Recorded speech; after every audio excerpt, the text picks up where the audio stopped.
Délivrer des enfants avec Nathalie Zilberman. Bonjour Nathalie. Bonjour Léa Falbala, comment allez-vous? Ça va très bien. Ce matin, vous nous parlez d'albums. Ce sont des albums pour découvrir la nature. Alors, oui, effectivement, des albums pour découvrir la nature. Et j'avais envie comme ça. Vous savez que depuis le mois de mars, on n'arrête pas d'avoir du soleil, du beau temps.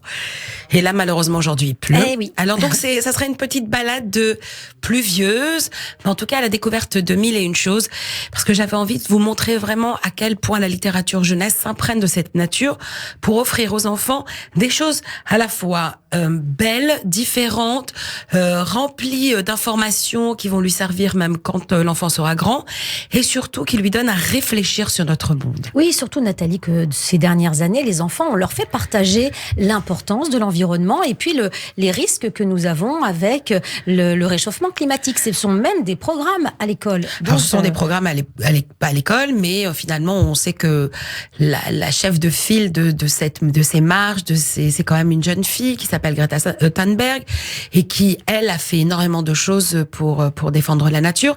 Alors, c'est vrai que les éditeurs, pendant longtemps, nous ont apporté, vous savez, des illustrations, en tout cas des histoires un petit peu simplettes autour de la nature, mais comme beaucoup d'autres sujets. Alors aujourd'hui, je vous ai apporté des livres qui nous parlent de la forêt, qui nous parlent de la nature, qui nous parlent de l'originalité. En tout cas, vous savez, de prendre une grande bouffée d'oxygène et de se dire je vais bien, tout va bien, et on respire tous ensemble parce qu'on partage le même but dans la vie, c'est de vivre ensemble sur cette planète qui est déjà en partie couverte d'eau, et il y a quand même de la terre, c'est-à-dire des continents, et ces continents sont très importants. Donc on va commencer tout de suite avec les éditions Bayard Jeunesse qui nous proposent un livre de Bernard Fichou et de Nicole, ça s'appelle L'épopée de la forêt en 100 épisodes. Donc vous voyez, c'est un très bel album, un très beau livre. Alors, c'est vraiment un livre déjà à couverture souple. Donc ça, c'est vraiment pour les plus grands. Donc oui, vous avez quand même voilà, beaucoup d'histoires. Mais c'est un incontournable. Regardez, hein, c'est des forêts d'automne, c'est des forêts de découverte. Donc là, on suffit d'ouvrir le livre pour sentir les écorces, l'herbe mouillée, le lichen, l'humus. Vous voyez, on est déjà dans la forêt. Vous savez, cette petite odeur, quand il pleut, en plus, on se sent imprégné. On a l'impression d'être ailleurs. C'est un vrai bonheur. Ouais, oui, alors, dans les forêts enchantées. Et dans ce livre, est-ce qu'on va trouver des aventures, des histoires avec des personnages ou bien de la description uniquement de la nature? Ce sont des histoires qui vont nous raconter l'histoire de chênes, les histoires de glands, les histoires des sous-bois. Les personnages, ce sont les éléments de la nature. Voilà, en priorité, mais aussi des insectes, des petits animaux. Vous savez, tout ce qui vit dans cette nature. Et c'est pour ça que c'est une véritable épopée. Parce que finalement, quand on met le nez dedans, on se dit waouh, quelle aventure! On a peut-être loupé quelque chose sur cette terre. Et là, on rattrape les wagons. C'est comme si on mettait les wagons derrière la locomotive. On se dit finalement, c'est ça, la nature. Et c'est un très beau résumé. Donc, c'est un livre, vous voyez, il y a énormément de pages. Il y a 300 pages.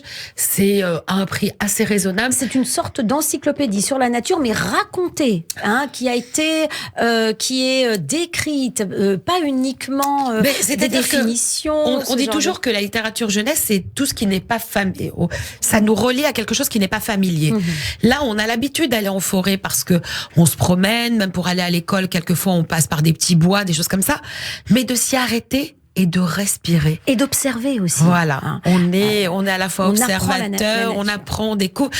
Donc c'est vraiment un livre magnifique. Ça s'appelle L'épopée de la forêt en 100 épisodes de Bernard Fichou et Nicole aux éditions Bayard Jeunesse. D'autres livres concernant la forêt, comme celui-ci chez Glénat. Donc c'est Mon cahier forêt. Vous vous souvenez, je vous en avais proposé un sur d'autres thématiques. Et là, c'est Lucie de la Héronnière, Élodie Malandras aux éditions Glénat Jeunesse. Donc là, c'est comment se servir de la forêt pour faire de nombreuses activités. Ce sont des travaux pratiques en quelque sorte. Voilà. Et puis là, vous voyez, on a des jeux, on a des activités. Je sais que vous aimez bien ce genre de livre. J'allais dire, mais les enfants adorent ça. Mais comme je suis encore un peu une petite fille, c'est vrai que... Vous voyez, selon les saisons. Hein. Voilà, mais selon les saisons. Et je crois qu'il faut aller dans la nature à toutes les saisons, même pendant l'hiver, parce qu'on y voit des choses impressionnantes. Et puis quand arrive le printemps, on découvre évidemment d'autres choses. Et puis à l'automne, il y a des champignons. Donc là, on est vraiment, c'est un cahier de la forêt et c'est 50 jeux pour découvrir un écosystème. Donc je vous le conseille. Donc c'est de Mon cahier forêt Glénat Jeunesse de Lucie de la Héronnière et Élodie Ballandras. Et c'est magnifique. Voilà, on a des petits bijoux. Alors, j'en profite également pour rappeler que notre émission est filmée, que celles et ceux qui veulent voir les couvertures de ces très beaux livres, très beaux albums que vous nous proposez chaque semaine, eh bien, c'est sur radioj.fr. Podcast de l'émission. À partir de cet après-midi, eh bien, vous aurez bien sûr les émissions à réécouter, à revoir pour découvrir ces ouvrages. Donc, vous voyez, Bayard Jeunesse nous avait proposé ce genre de papier. Alors, ce papier, on peut le mettre dans la terre. Il y a des graines à l'intérieur. C'est génial. Vous voyez, donc ça. Et puis, on a des petits jeux. C'est un kit d'activité de la forêt en 100 épisodes avec des petites fiches à l'intérieur, des herbiers, des quiz. Donc, vous voyez, on fait tout autour de la nature. C'est question pour un champion version nature. Voilà. Bon. On a également chez Milan 1000 ans de contes sur la nature. Là aussi, c'est ce que j'aime chez Milan, c'est qu'on nous donne des conseils, donc à conseiller pour écouter ou lire le conte, la durée moyenne des contes, parce que ça c'est hyper intéressant pour les parents, personnages principaux du conte et les lieux où se déroulent les contes. J'ai l'impression que ce sont des papas et des mamans qui ont écrit le livre, parce qu'on sait très bien comment il faut faire le soir pour les endormir. Donc des contes qui viennent du monde entier et qui sont hyper intéressants. Magnifique. Là pour les plus petits, mais avec le parent qui raconte. Voilà, et puis plus tard, si l'enfant veut, en tout cas c'est hyper intéressant et ça s'appelle 1000 ans de contes, la nature aux éditions Milan. On a un autre livre, ça s'appelle Les accros de la nature, tu rêves de créer pour toi et tes amis un petit camp où jouer au cœur de la forêt.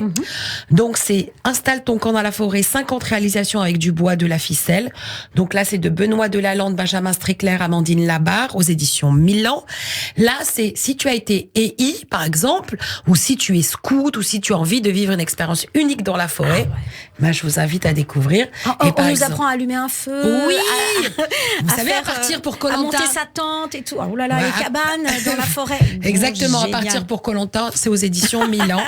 Ça, c'est un livre assez poétique que j'ai découvert, vous savez, dans un grand format chez Grasset Jeunesse.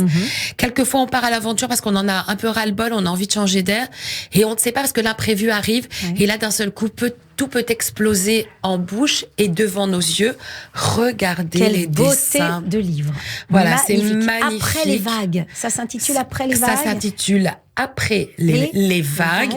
Regardez, de Sandrine Cao, c'est un petit bijou. C'est vrai. Et surtout, ça parle aussi des émotions, et c'est pour ça que je voulais vous en parler ce matin. Et le dernier, c'est un petit ouvrage, un bel album d'un petit garçon qui s'appelle David, qui a, voyez, il a des drôles de cheveux, ce petit David, aux éditions de l'École des loisirs. Un bouquet de fleurs sur la tête. De Jarbi. Non, il a ses cheveux, ce sont des fleurs. Ce sont des fleurs, voilà. Et puis, un jour, il arrive à l'école. Oui, le garçon aux fleurs, il arrive à l'école et il a un bonnet sur la tête et son meilleur ami ne comprend pas pourquoi. Parce que, évidemment, les fleurs sont tombées et en attendant, le meilleur ami lui a découpé dans du papier coloré des petites feuilles à mettre sur ses branches. C'est gentil. Donc vous imaginez. Donc voilà, tout ça pour vous dire que la nature est très importante. Oui. Je ne vous le fais pas dire parce que votre invité après, Jean-François Stroh, vous le savez très bien. Mais le roi de la forêt. Mais la nature est aussi une thématique très importante en littérature jeunesse, et offrez ce genre de livre parce que ça leur permettra en tout cas de partir à la découverte, de se découvrir soi-même et aussi d'aller voir jusqu'où on peut aller dans de nouvelles expériences. Eh bien, merci pour tous ces conseils. C'est un régal chaque mercredi à regarder vos livres. Alors, je conseille bien sûr tout le monde d'aller regarder sur nos podcasts sur radioj.fr. Nathalie, bonne semaine à vous, bonne lecture. Bonne lecture. Et puis n'oubliez pas le papier à planter. Oui, le papier, c'est une sorte de papier buvard un peu plus rigide, avec des graines à l'intérieur. On le pose ou on le plante et vous allez voir, il y a des fleurs qui vont sortir. C'est magique.